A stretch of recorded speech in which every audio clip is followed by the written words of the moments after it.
All right, Catherine and Paul's wedding. That was our last one of the season, and well, I'm very sad about that. I don't know about you guys, are you? Oh, I miss weddings. Yeah, I love doing weddings. Yeah, it's a sad occasion. Last wedding of the season, Catherine and Paul's. It was a fantastic day. I really enjoyed it. It was a good end to the whole season. We started off getting ready down in Thorndon, and then the ceremony was at Old St Paul's. And as usual, it was all dark and gloomy in there, but really atmospheric. Of course, the wood just sucks the light out of your photos. It's really dark, real challenge, but the end result is just stunning. It's fantastic. Here's a couple of photos that we took in there. It's as you can see, it's all sort of woody, which I really like about Old St Paul's, don't you? Oh, it's a fantastic atmosphere. And stained glass windows. Which Andrew likes, taking pictures of stained glass windows. I'm the expert. Yeah.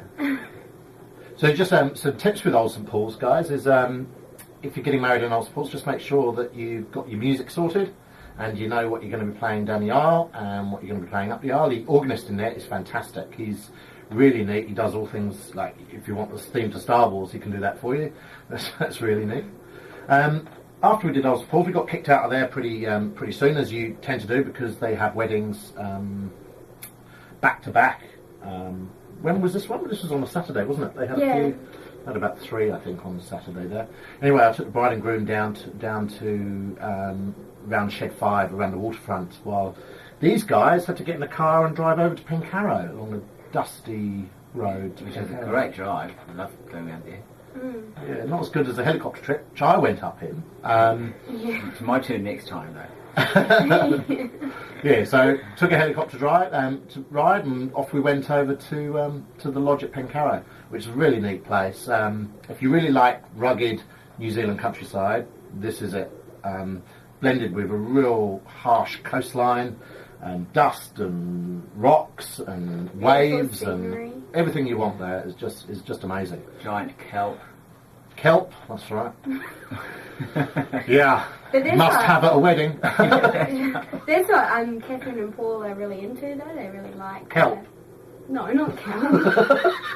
Outdoors, the adventurous kind of things. Yeah, and of course kelp. We suggested they go swimming with the kelp, but we didn't have time.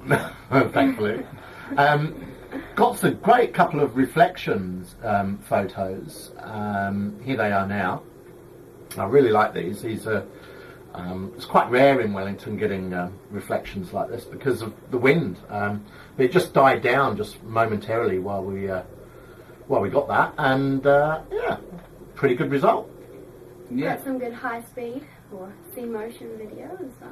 Yes, we did as usual, and this is a real challenge. Those of you who don't know what sea motion is, it's 300 frames per second shot at 300 frames per second, played back at 30 frames per second. So it's super slow motion. Real challenge thing to do. Rachel here is a guru with it, and we're getting better and better. So, great wedding. Loved it. Any tips, guys? I have one for the helicopter. If you're going to get into a helicopter as photographers, make sure you're on the side of where the helicopter's landing, because I was a bit on the other side. As it turned out, there's a couple of good photos from it, but you need to be on the other side. But that's pretty neat. Tips for you guys? Well, I think you did really well when you took them around town, because you really portrayed the outdoors, personalities by the boat shed with the canoes and everything like that. I thought, really trying to understand your client and portray what they enjoy through the photos. Yeah. I guess would be one tip. That's right. Yeah, it's good. One tip I can think of, like going back to Old St Paul's, where it's so dark, you really need to use manual to kind of force the shutter speed to at least 25th or 30th of a second. And because if you don't, the shutter speed can go down to like 10th of a second, depending on what you're focusing on. So yeah, it's always a good idea to do that. Especially if you're shooting into the church where it's really dark, and then when you swing round to the front where there's light coming in, I find I just quickly switch to aperture priority. And go there. So it's continuously switching from aperture to manual. Yeah. So it's a good idea to get around that. So good advice for photographers. Excellent. What about tips for the brides for Old St Paul's? Anything there?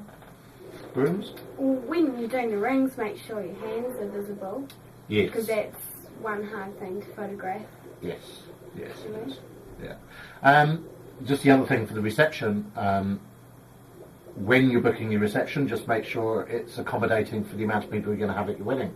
These guys nailed it, and it was really comfortable and very snug, and it was pretty cool. But I've known some people to book big halls, and they only have a handful of guests, which sort of gets lost. But yes, just something to think about. So, thanks to Catherine and Paul for inviting us to do Day. We really, really loved it, and we're very sad it's the last one for a couple of months. But we just had the wedding show, so follow us on Facebook, follow us on our blog, and we'll catch you next time.